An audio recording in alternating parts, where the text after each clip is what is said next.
Hello, Kamala or Trump is the first question I get. And sadly, that is one of the ones I won't answer. That's right there under how am I going to vote on each proposition. Um, their policies are very, very complicated. And one of my policies, Quinn, is that I really don't talk about candidates.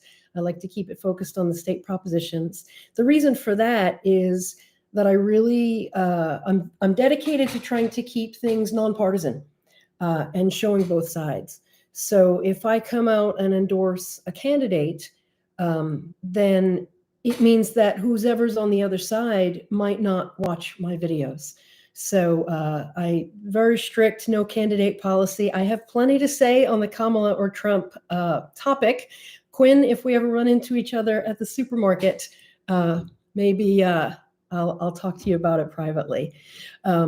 So we're here live. I've got Quinn, and so far I have Lisa, and I have my wife, who is sitting in the other side of the room and will not come on camera. Hello, Susan P. So the first thing that I wanted to say is that I've never gone live before. I don't really know what I'm doing, but I'm going to give it a try. So please forgive me if we have any technical issues. The first thing that I wanted to talk about is how about a proposition party? A proposition party is something that I started doing back in 2008. Some people ask me, like, how did you get into this? Why do you do this? I think it was around 2004 that I started doing like really a lot of research on these propositions. They can be very, very complicated, and there's a lot going on. And sometimes they're just flat out trying to trick you.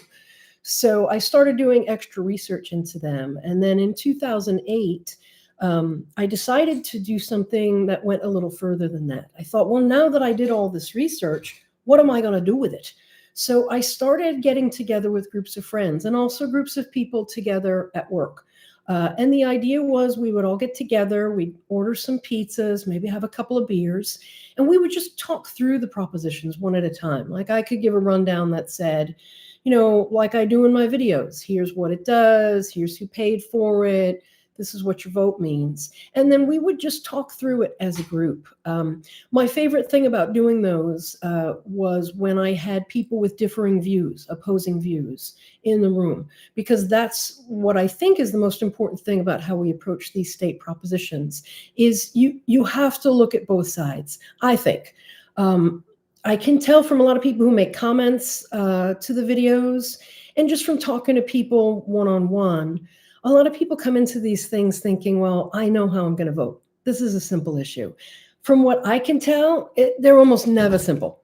I was talking to my neighbor about this the other day, and one of the comments she made about my video was on Prop 36, where she said, you know, it didn't change my vote, but it made me feel better about my vote because I was able to see what the other side was. I felt good about my vote before, but once I knew what the other side was and I could say, okay, I still feel strongly about my side, it made her even more confident in the vote that she was making.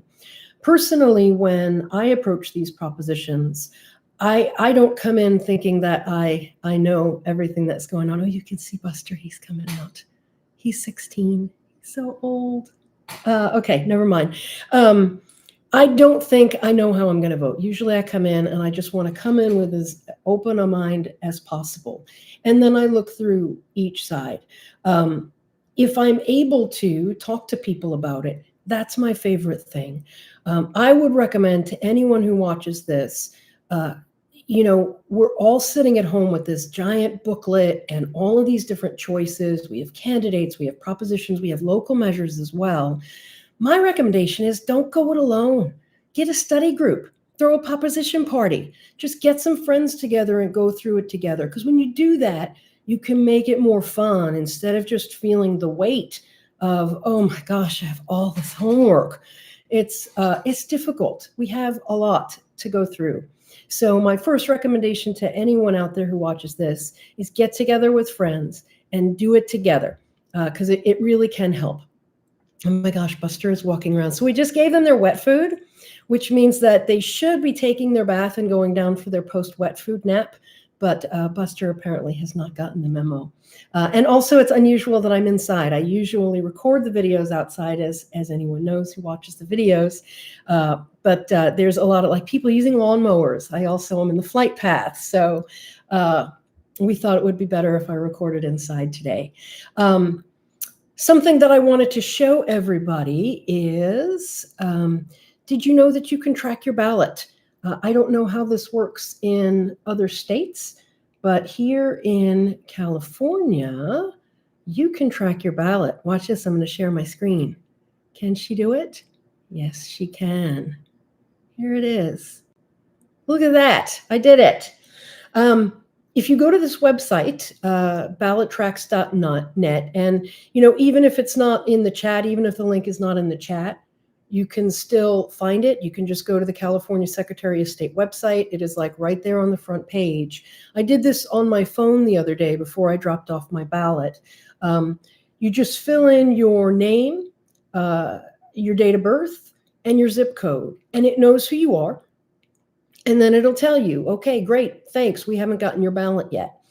There's 3 ways to get your vote in California. Number 1, you can do the traditional way. You can go vote at the polling place. You can also take your mail-in ballot, which is mailed to all of us automatically, and you can bring it over to your polling site and hand it to them. That works too. Many people just drop it in the mail in the U.S. Postal Service. That works too, although they recommend to mail it a week in advance if you're going to mail it, because we don't know how long it'll take to get there. The way that my wife and I always vote is a ballot drop box. So we've got a drop box that's about, I don't know, half a mile away from here. We fill out our ballots, we sign them, and then we walk over and we put it directly into that drop box. And then you can see over here on the slide, the very next day, I got a text from the Secretary of State, Shirley Weber, love Shirley Weber, and my ballot was received and it was counted. So I know where it is. I know it was already counted, and it's pretty exciting. So I just love that. And I would recommend anyone who has any kind of insecurity about elections, just go ahead and use that feature. And bam, I'm putting that link in the chat. Like, I did it. I'm mastering technical issues. This is exciting. Another thing that I wanted to go through, oh, I'm still sharing my screen. No biggie. Let's talk about funding. Let's have a look at funding updates. Let me put this into presentation mode. Let's go through some funding updates. Oh gosh, you can't see Prop 36. That's okay, I'll talk you through it. Prop 33 is the most expensive prop on the ballot. Look at those numbers. Almost $100 million have been raised in opposition to Prop 33. Those of you who've been following along know that Prop 33 and Prop 34 are tied together. Prop 33 would allow local governments to enact rent control policy, which currently only the state can do. And it's the AIDS Healthcare Foundation who put it on the ballot. It's the California Apartment Association and other realtor groups who are fighting it, because obviously people who own property don't favor rent control, right? They want to be in control of what they charge their tenants. And it's worth $100 million to them.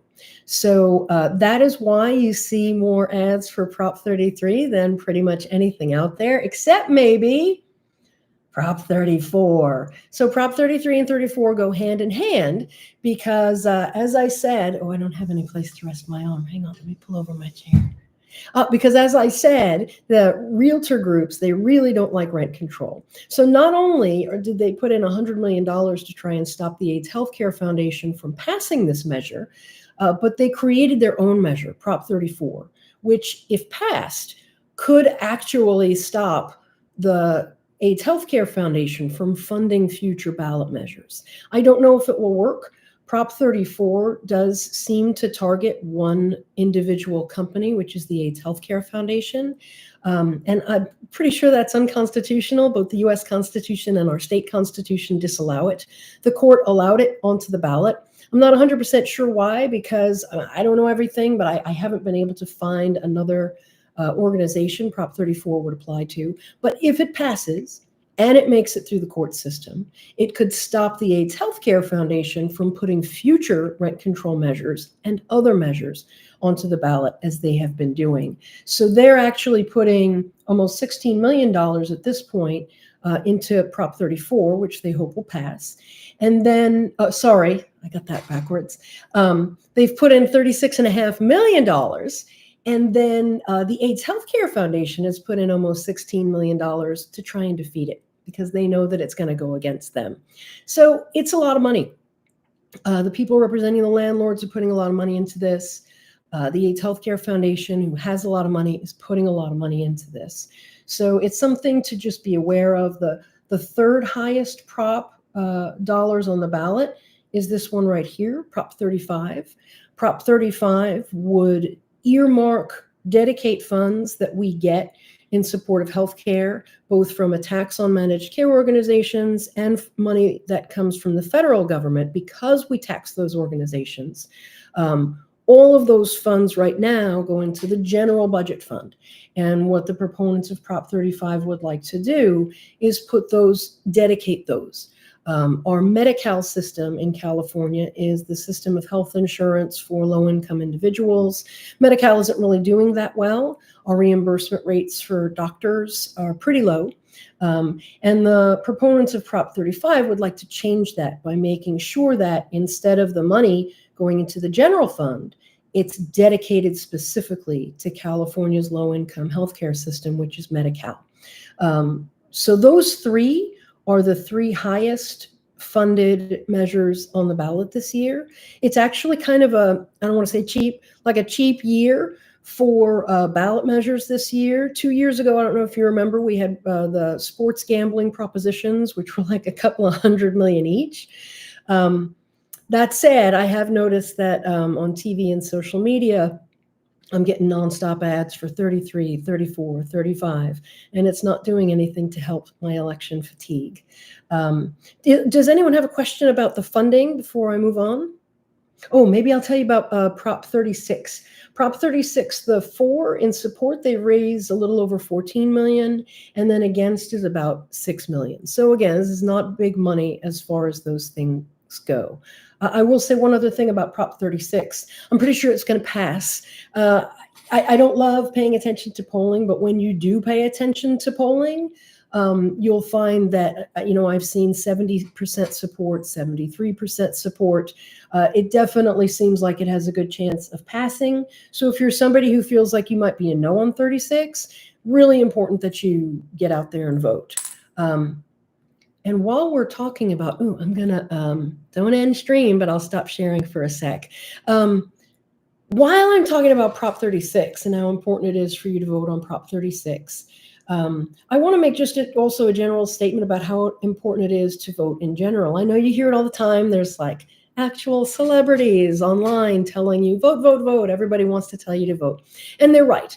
But one of the things that I hear a lot in California, particularly from my Republican friends, is that they feel like their vote doesn't count.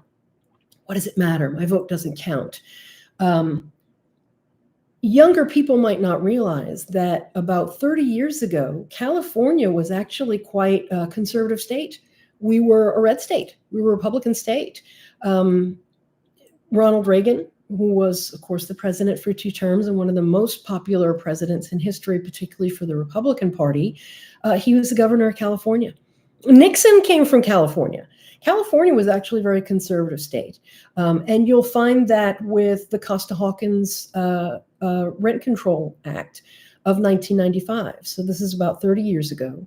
And they used something called preemption, where they passed a law that says, we're going to make sure the local governments can't make this kind of policy because we don't like it. Only the state can do it.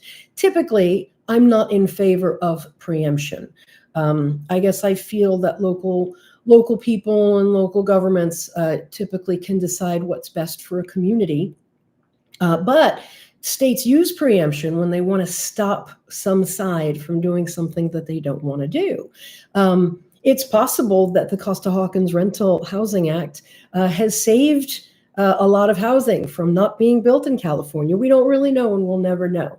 But that kind of law probably wouldn't be passed now. In addition, 30 years ago, I guess it was 1978, we passed Prop 13. In fact, my father-in-law was one of the canvassers for Prop 13. And he went around, and what Prop 13 does, I have a whole video about it, is it protects our property taxes. There's a lot of things in place that keep our property taxes from getting too high.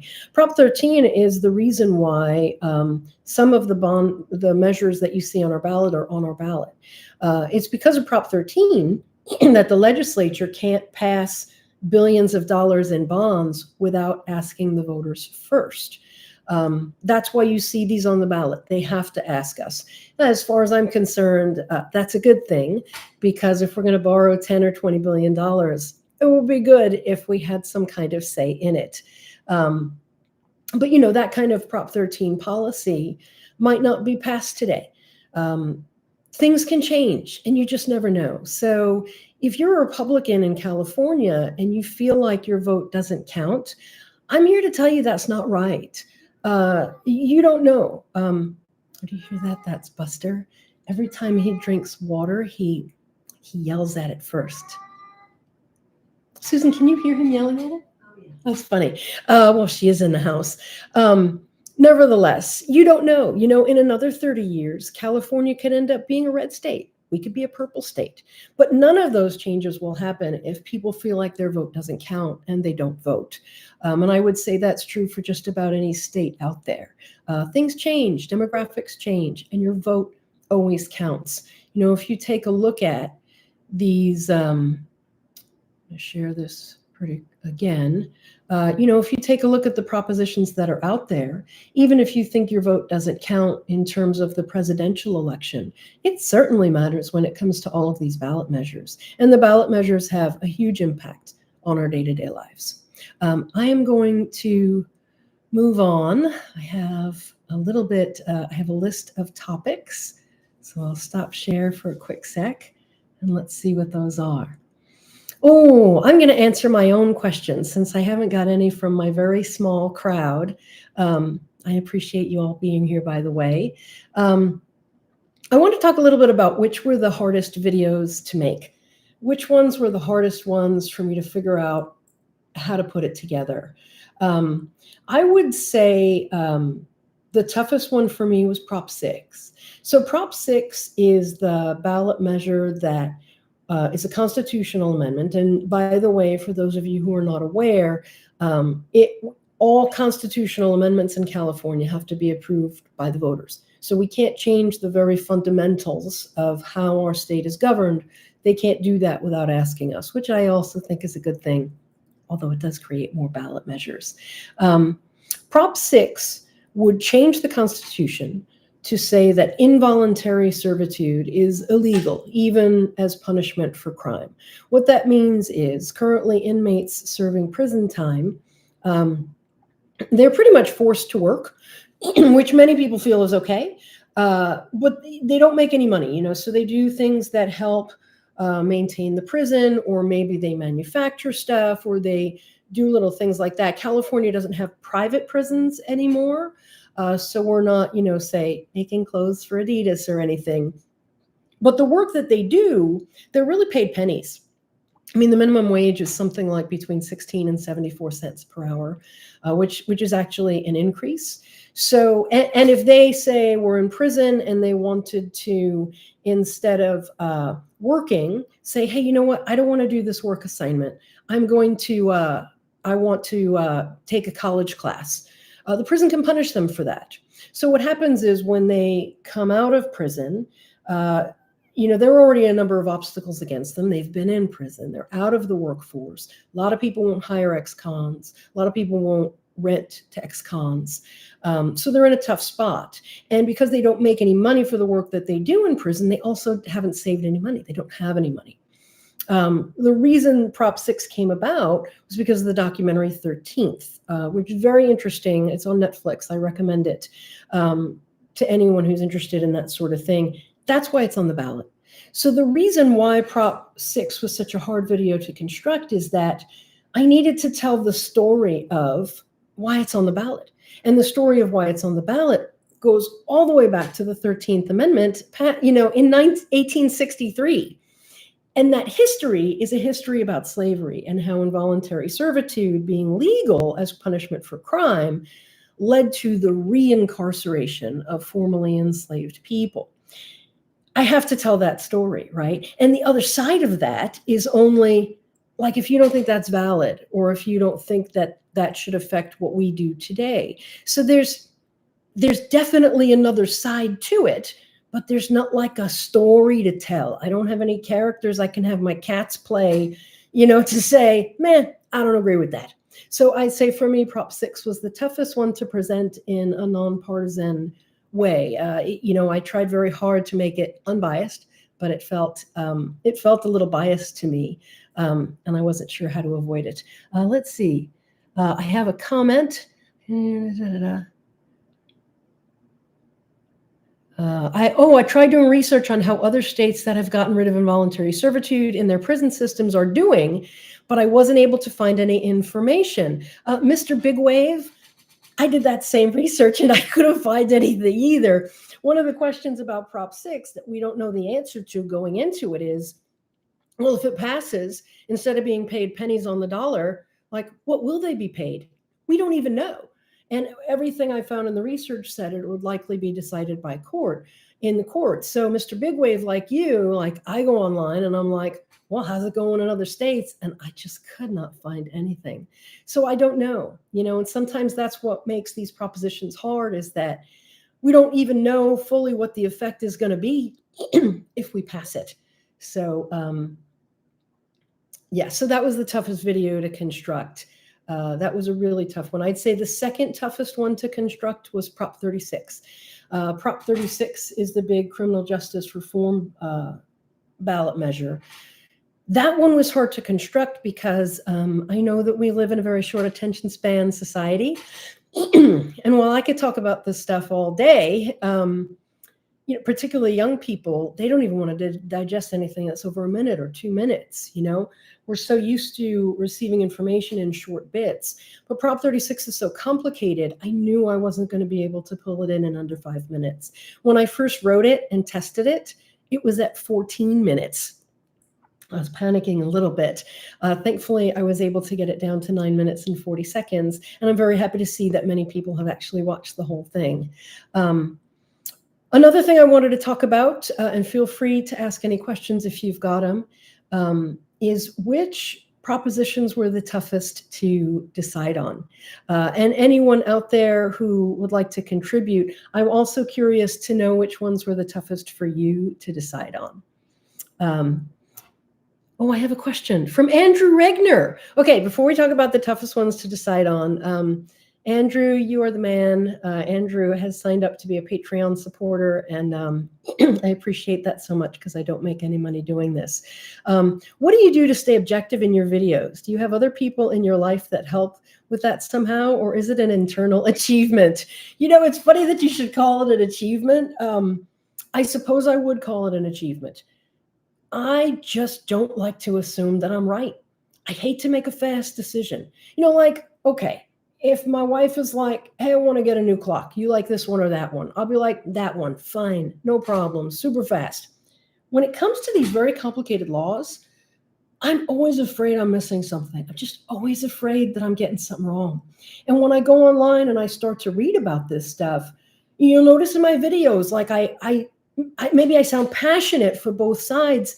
It's because I really feel it. I feel that way. You take Prop 36, for instance. I go into Target and man, I got to stand there 10 minutes sometimes waiting for somebody to unlock a cabinet. And I am so tired of it. There's definitely the smash and grab crime it's tough to combat. It's hard, so I can definitely get where people are like, punish people. Maybe if we punish them more, they'll stop doing it. The cops will come when we call them, because the police are frustrated. It's not they don't want to come, but why come if they're just going to release somebody and an hour later they're stealing again? So it's like, I really believe it. I really see that side of Prop 36. I also see the other side, which is very similar in talking about Prop 6. The other side of Prop 36 is recidivism. I had somebody comment that the other side of Prop 36, if you're a no on 36, I had someone use the word snowflake, basically meaning that you want to be kind to criminals.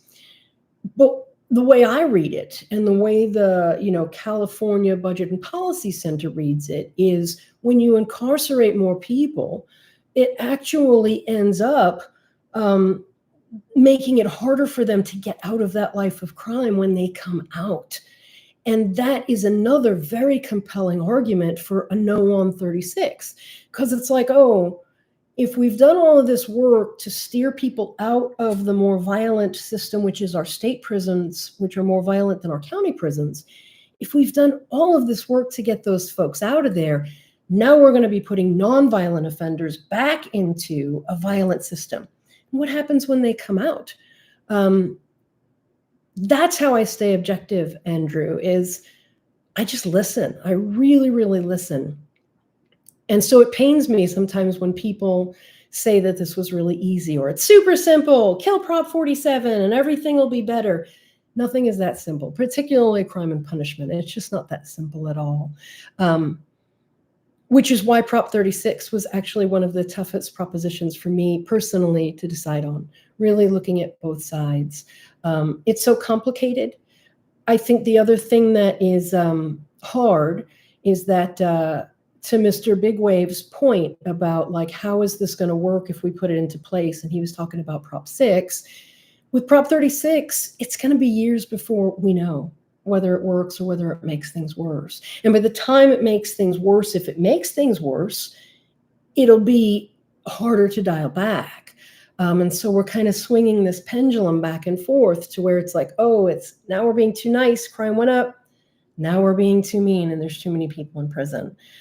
Will Prop 36 get it just right? I just don't know. And the thing is that nobody knows. Let me take a look. We've got hardest for Mr. Big Wave were 6, 34, and 35. I'll say Prop 35, super hard for me. That was actually the last one I decided. So I'm wearing my I voted sticker. Finally made myself make a decision. As much as I know about all of these things, I still hadn't decided on 3 or 4 of them by the time we were filling out our ballots. And when it came down to it, Prop 35 was actually the hardest for me. There were a couple of things about it. I mean, first of all, Governor Newsom is opposed to it. But both the Democratic and Republican parties are for it. When do they ever agree on anything? So that kind of made me think, oh, yes, I should vote yes. But then I don't know, because every time we earmark certain funds for certain things, it further limits the legislature's ability to balance the budget. And they are bound by law. They legally have to balance the budget. And it makes it harder for them. And I think that's why Governor Newsom is opposed to Prop 35. That one was super tough for me to decide on as well. Prop 34 is an interesting one. I am, let's see, what did he say? Yeah, Andrew says that 36 was very difficult. And 33 and 34. 33 and 34 are really tough. Let's talk a little bit about those. Prop 33, I'll start with Prop 34 because I'd already started talking about that. Prop 34, I have a bias against Prop 34. And I'll tell you why, because I don't like to be tricked. Nobody likes to be tricked. And it's a trick. I wish that they would have just come out and said, stop these guys from doing this on the ballot. We don't like the AIDS Healthcare Foundation. We think money from the federal drug discount program should only be spent on healthcare. They didn't come out and say what they were really trying to do. They're trying to stop the AIDS Healthcare Foundation. Are they right to stop the AIDS Healthcare Foundation? Maybe. I know I'm tired of making videos about rent control, right? I mean, because the third time in 8 years that we're voting on this. And I listened to a podcast where someone from the AIDS Healthcare Foundation was speaking. And let me just tell you, if we vote it down again, they're going to keep trying until it passes. So yeah, it's like they keep wasting our time. Like, why don't you work with the state legislature to repeal that law instead of coming to me every 2 years? It's frustrating, and so if you vote for 34 and Prop 34 passes, maybe we can stop that. Maybe we can stop them from doing that because their monies will be tied up. But on the other hand, I don't like to be tricked. You should just told me that that's what you were trying to do instead of making it about healthcare, and trying to pretend that it applies to other organizations aside from the AIDS Healthcare Foundation. So it's kind of tough because, one of my favorite slides that I constructed was about Prop 34, and I have it here. And I think this kind of sums up in a nutshell why you might vote yes on Prop 34. Let me share my screen. Can I do it? Yes, I can. If you pass Prop 34, look, this list below here, these are all the different propositions, local and state, that the AIDS Healthcare Foundation has put on the ballot. So, I can see why you want to vote yes, because it's like, hey, can I stop these guys from giving me all this extra homework? Sure, I'd love to. Let's vote yes. And then a good reason to vote no is like, no, stop trying to trick me. I don't like that. So yeah, I get it. Prop 34 is a little bit hard too. It was also a challenge to try and turn Simon into Gollum. Any Lord of the Rings fans will recognize the My Precious reference. I really tried to get a cutout of Gollum's hair, but I had to draw it. You can see that was a little bit awkward. Okay, I'm going to stop sharing my screen. Let's see, I've got a new question. Can you come to Idaho and start doing these? Love Kelly and Martin. I know these guys. It's funny because I've had other people ask. I actually had a group of folks asked if I would do county ones. And boy, I'll tell you, it's tough enough to do these. It takes me a week to produce each one of these videos. I typically spend Monday and Tuesday writing and researching. Of course, in my spare time, I'm always listening to this stuff because clearly I'm very interested in it. Wednesday, I record. Thursday and Friday, I edit, and then hopefully I release. And if I had the data I needed sooner, I could do more. The problem is that it's at the start of July is when everything is finalized. I want to say it was probably July 7th this year. My hero, Shirley Weber, Secretary of State, finalized everything.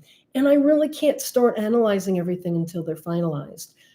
Because a week before they were finalized, in fact, just a couple of days, we were going to have 14 propositions on the ballot. And then some of the people sponsoring them made deals with the legislature and took them off. But then the legislature put a couple more on. So there just isn't really enough time. There's just not enough time unless I had a team. And since I don't make any money, I can't get a team. All right, who else has a comment?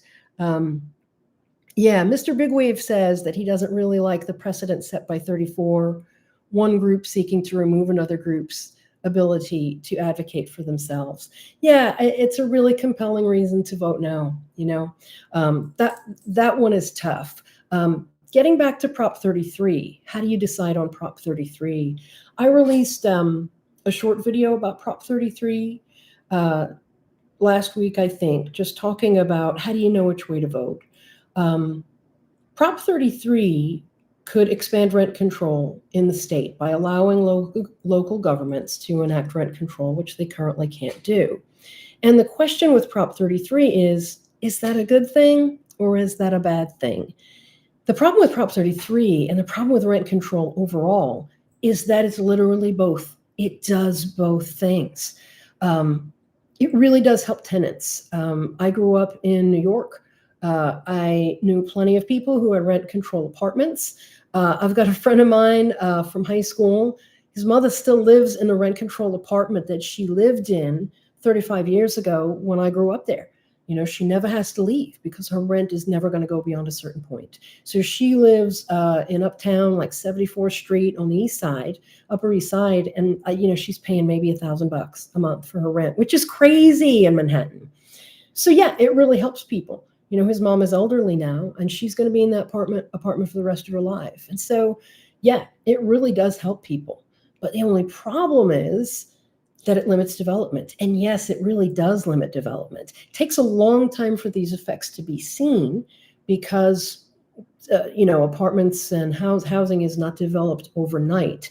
But not just in the United States, but looking worldwide. I think I referenced a podcast in my episode notes from The Economist that talked about like when Vienna had very strict rent control years and years ago.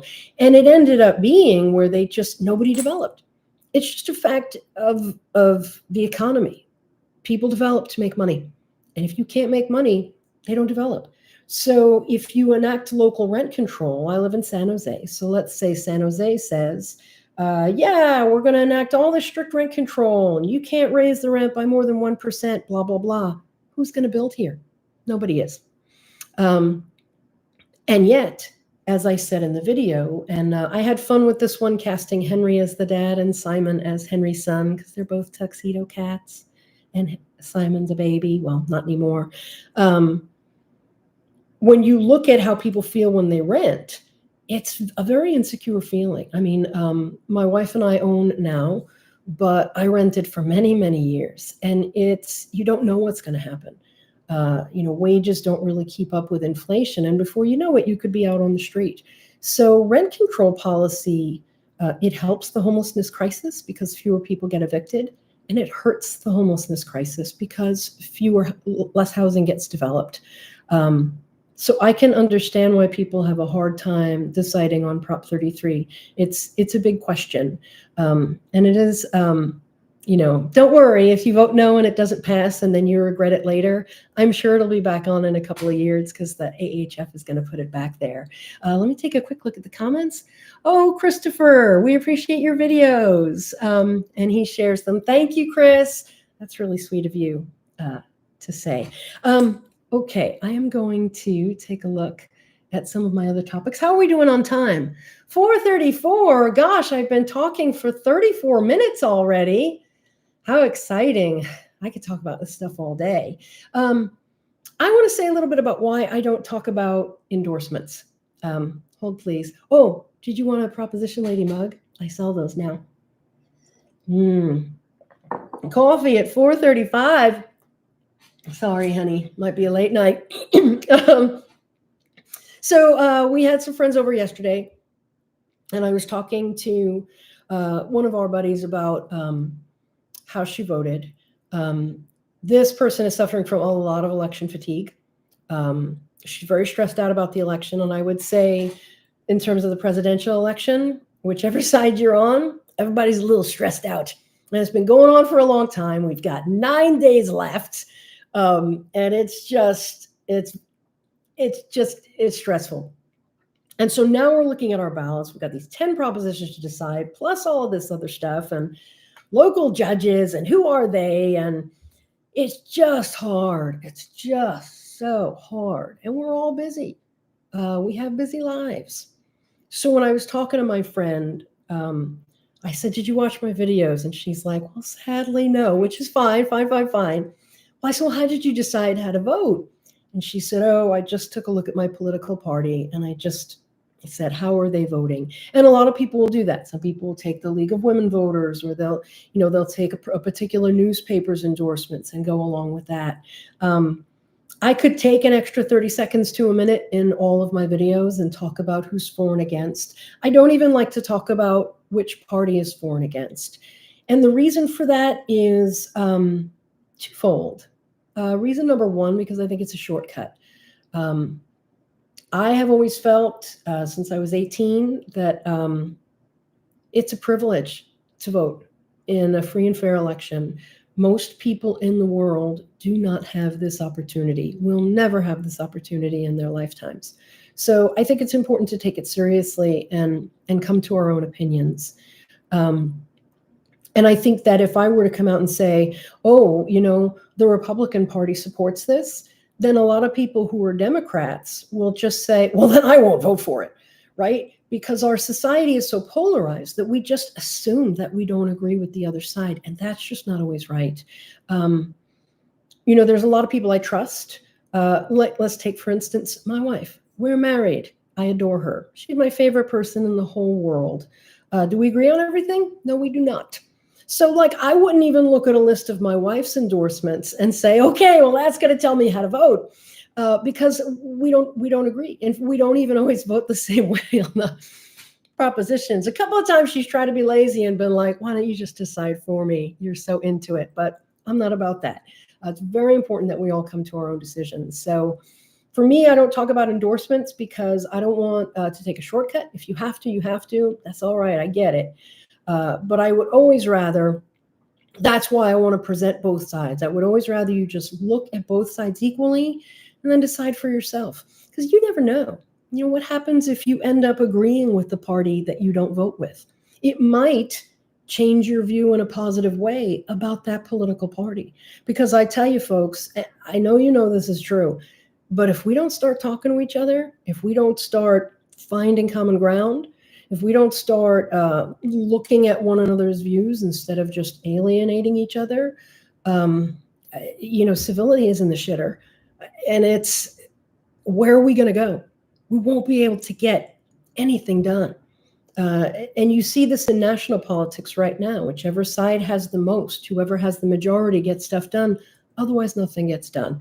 So it's very important, I think, that instead of just looking at endorsements, we really take a look at both sides and come to our own conclusions. And I'm saying that with all love to people who need to take a shortcut and go ahead and look at the endorsements. You can watch all my videos, but flat out, that'll take an hour. It's an hour that a lot of people don't have.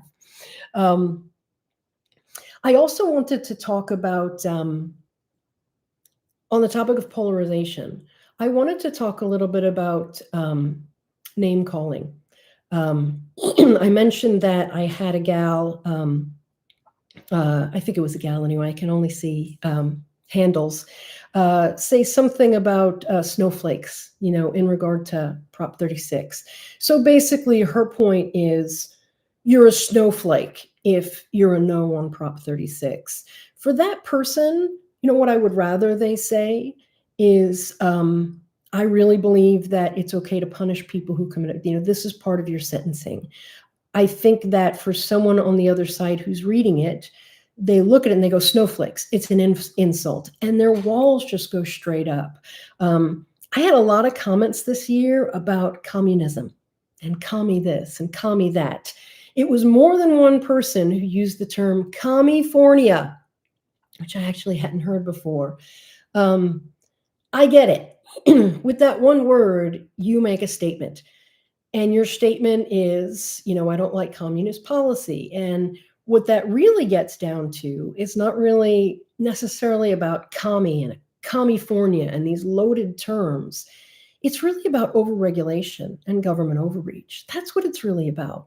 So for people, when they come online to my channel and they make a comment like California, I got love for everybody who watches my videos, and I appreciate anybody who really takes the time. I appreciate people who take the time to comment. The part I don't appreciate is the name calling. What I wish those people would do, instead of saying just more California, instead of doing that, say, when the government overregulates, we get bogged down in regulations and we can't get anything done. I would rather that they actually make their point instead of just using a term. And calling someone a commie is a very loaded term. I'm not sure the age of my viewers, but maybe a lot of people don't remember the communist scare back in the 1950s and 60s and McCarthyism.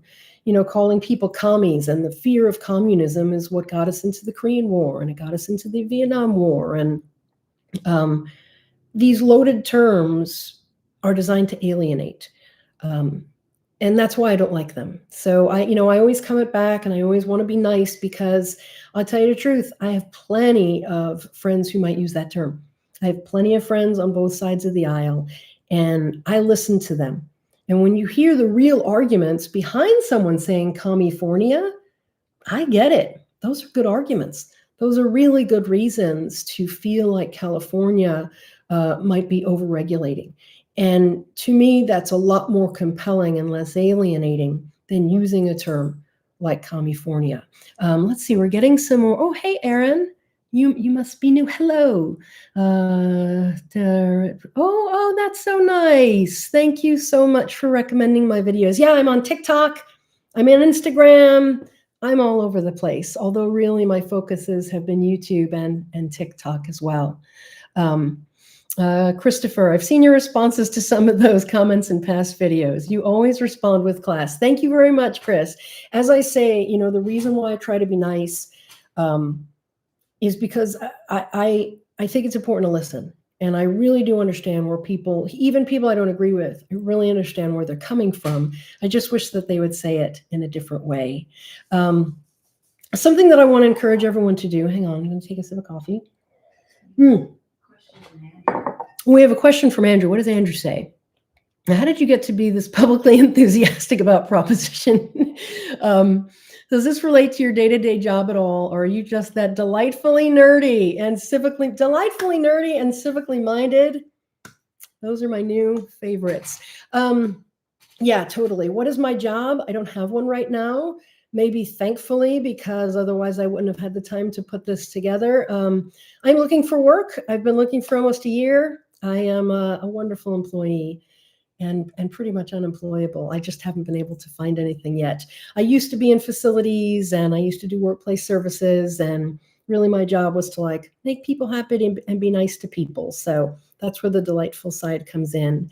In terms of being civically minded, you know, in 2008, when I started doing proposition parties and sharing the research that I had done with friends and family and people at my job, you know, I was talking to maybe groups of between 10 and 15 people at a time, and it was very limited. And when I quit my job at the end of 2020, I decided that the best way to reach more people would be to like do this YouTube thing, and to actually make videos to share them with the public.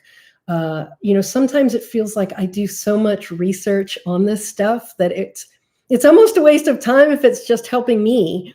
So I'm just so passionate about trying to get both sides out there.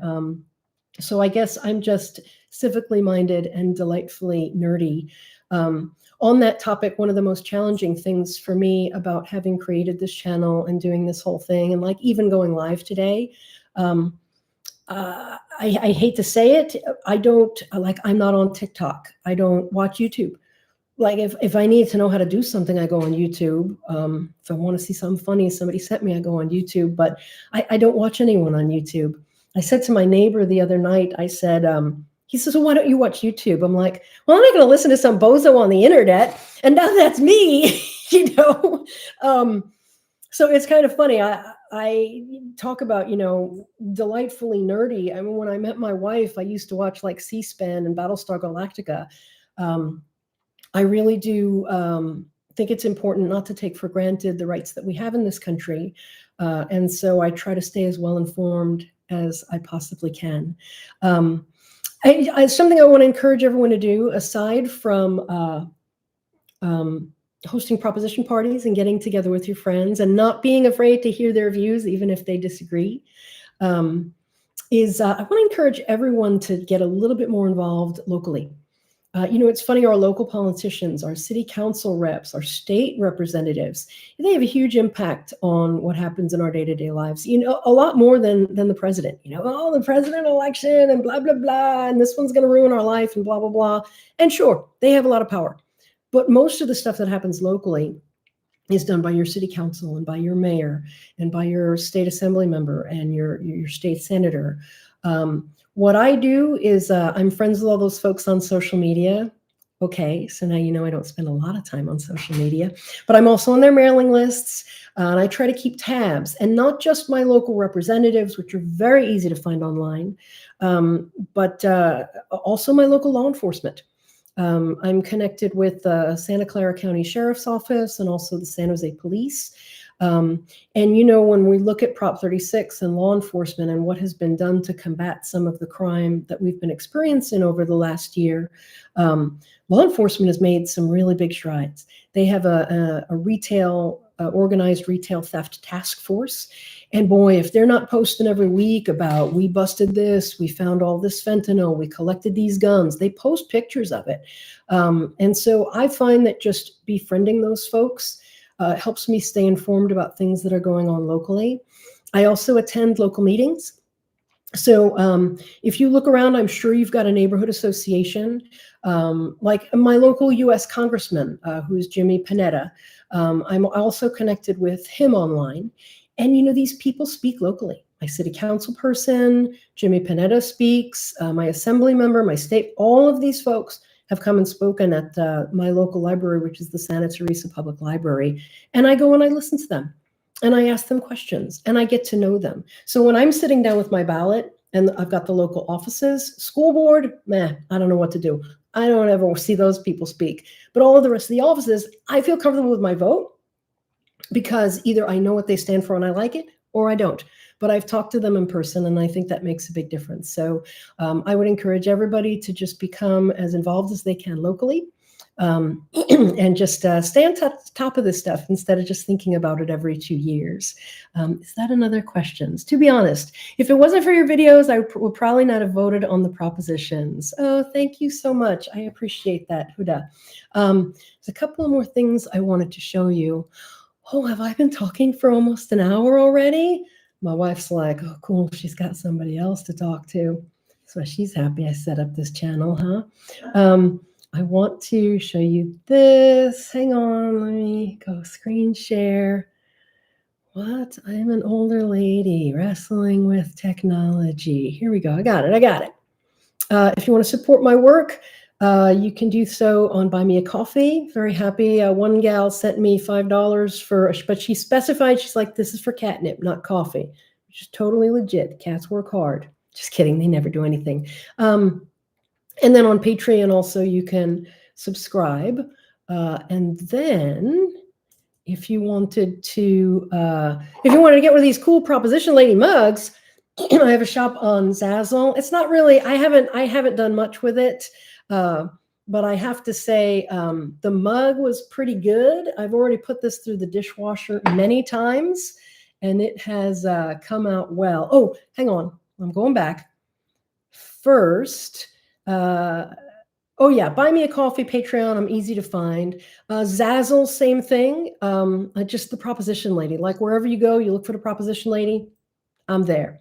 And then I also wanted to show everyone, I'm gonna get out of presentation mode for a hot minute, and I'm gonna copy this link. A fun thing to do is to print out this little scorecard with my little kitty babies on it. And then you can track, like, here's how I voted, and here's how the proposition came out. So you can do that if you want to.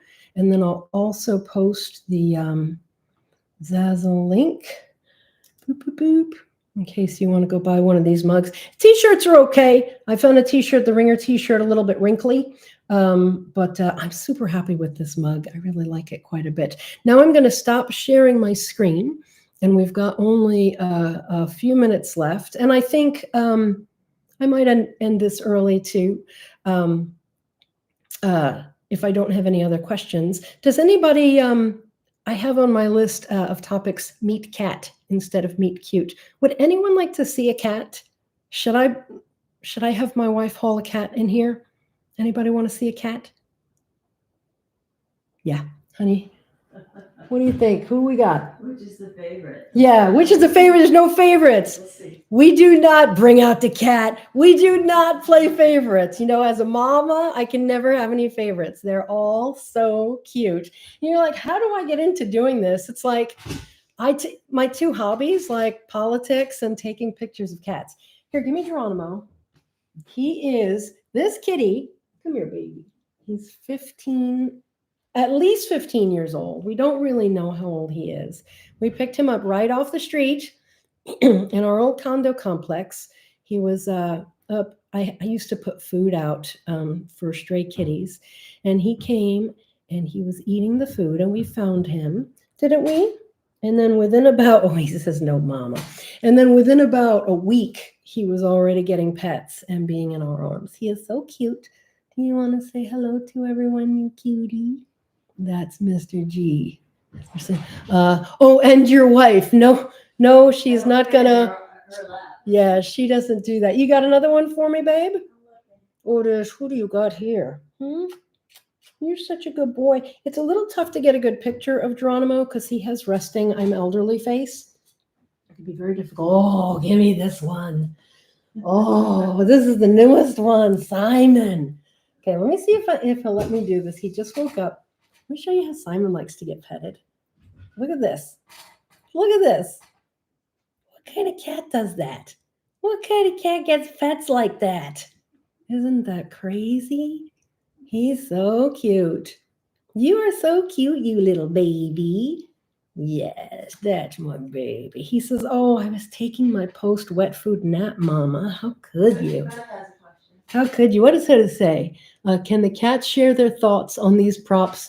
How did they vote? Well, Henry asked earlier this year, I made a short video on Henry asking Buster how to register to vote. And Henry comes in and says, I'd like to register to vote, sir. And Buster says, cats can't vote. So sadly, the cats did not weigh in on the propositions. Honestly, they never lift a paw around the house. You know, Susan and I do everything for them. I know it's only 4:53, and I said I was going to be on for an hour, but to be honest, at this point, even I'm tired of hearing myself talk. So I'm going to call it. Thanks to everybody who joined today. I really appreciate you and people who wrote nice things. And I've got a couple of friends watching here, and I appreciate your support so much. Thank you so much. This has been a real honor to me that people actually watch my material and listen. It's a huge honor, and it's very humbling. And I'm super excited that I can do this work. I love you guys. And we'll see you next time. Enjoy the rest of your night.